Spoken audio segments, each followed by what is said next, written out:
이번 시간에는 파이핑 명령어에 대해서 배워보겠습니다. 만일에요, 두 개의 명령어를 동시에 사용한다면 어떻게 구성을 해야 될까요?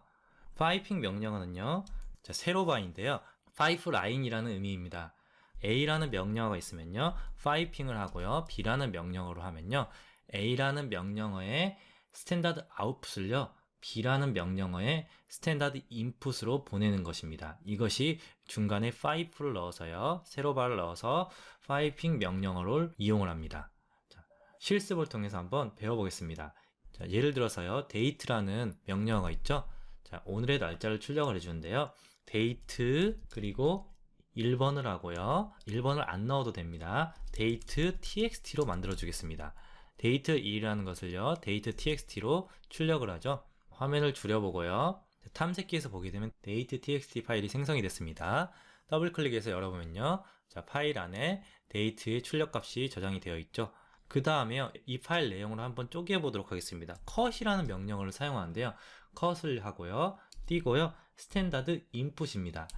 오른쪽에 있는 명령어의 출력값을요, 왼쪽으로 인풋을 해주는 거죠. 자, date txt 파일이 있는데요. 자, date txt 파일을 쪼개입니다. 쪼개는 명령어는요, delimiter라고 합니다. delimiter입니다. 어떤 기준으로 쪼개느냐? 2021년하고 7월에 빈칸 있죠? 빈칸을 기준으로 쪼개겠습니다. 큰 따옴표를 하고 빈칸을 넣고요. 그 다음에 띄고 다시 필드를 합니다. 자, 1, 첫 번째 필드를 선택한다는 의미입니다. 빈칸을 기준으로 나눠서 첫 번째 필드를 선택을 해줍니다. 2021이겠죠? 엔터를 누르게 되면요, date txt 파일에 2021만 선택을 해서 출력으로 보내주고 있죠? 스탠다드 인풋으로 보내줬습니다. 이렇게 2021 값을 가져오기 위해서 date1이라고 해서 date text 파일을 생성을 하고 cut 명령어로 2021을 가져왔습니다. 두 번을 입력했죠? 자, 이것을 한 번에 입력을 하는 방법이 있습니다. 이번에는요, 방금 생성한 date txt를 지워주고요, date를 입력을 하고요, 파이프 라인을 입력해 줍니다. 엔터키 위에 있는 파이프 라인을 입력을 해주고요, date의 출력값이 파이프의 오른쪽으로 넘어가는 겁니다.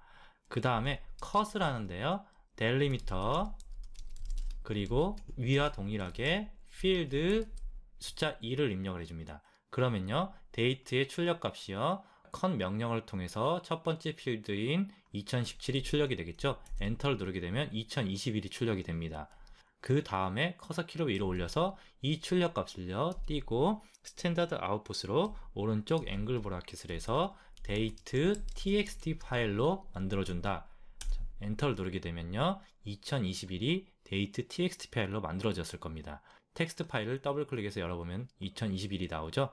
이렇게 date의 출력을요, 파이프라인의 오른쪽으로 넘겨서요, 이 출력값을 가지고 cut 명령어로 2021을 컷해서 date 출력값으로 만들어줄 수 있습니다. 명령어가 두 개가 동시에 실행이 되죠. 이것이 파이핑 명령어입니다. 이번에는요, 다른 명령어를 해보겠습니다. 커서 키를 위로 올려서 date의 출력값을 화면에 컷으로 출력하는 것을 입력해 보도록 하겠습니다. 2021이 나오게 되죠. 다시 커서 키를 위로 올려서 date의 출력을요, date 값만 이번에는 year 텍스트를 닫아주고요, year.txt로 하고요, date의 출력을 year.txt로 아웃풋을 하고요, 이 아웃풋을 파이프라인 오른쪽으로 넘겨줄 수 있을까요? 자, 엔터를 한번 눌러보겠습니다. 자, 엔터를 누르게 되면요, year.txt가 생성은 됐는데요, year.txt를 더블 클릭하게 되면요, 자, 현재 날짜가 나오죠.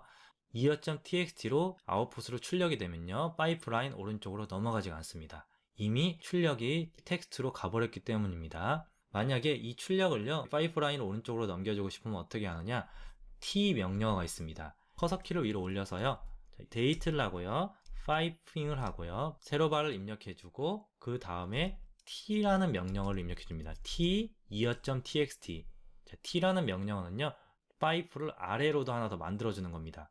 오른쪽으로 가는 파이프가 아니라 이 t는요, 아래로 가는 파이프입니다. 아래로 출력을 해주고 date의 결과값은요, 오른쪽으로 계속 진행하게 됩니다. 그러면요, 아웃풋이 파이핑 뒤로 넘어가게 됩니다. 왼쪽에요, year.txt를 지우고요, 파일을 지워주겠습니다. 그리고 명령어를 실행해 보겠습니다. 2021이 출력이 되고요, ear.txt도 파일이 생성이 되었죠.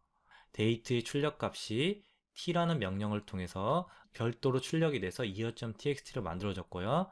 이 date.txt 아웃풋이 이 파이핑을 건너뛰어서 cut 명령어의 인풋으로 들어가졌습니다. 지금까지 배운 것이 파이핑 명령어입니다. 자, 파이프라인을 사용해서 왼쪽에 있는 명령어의 아웃풋이 오른쪽에 있는 명령어의 인풋으로 들어가는 것이 파이핑 명령어입니다.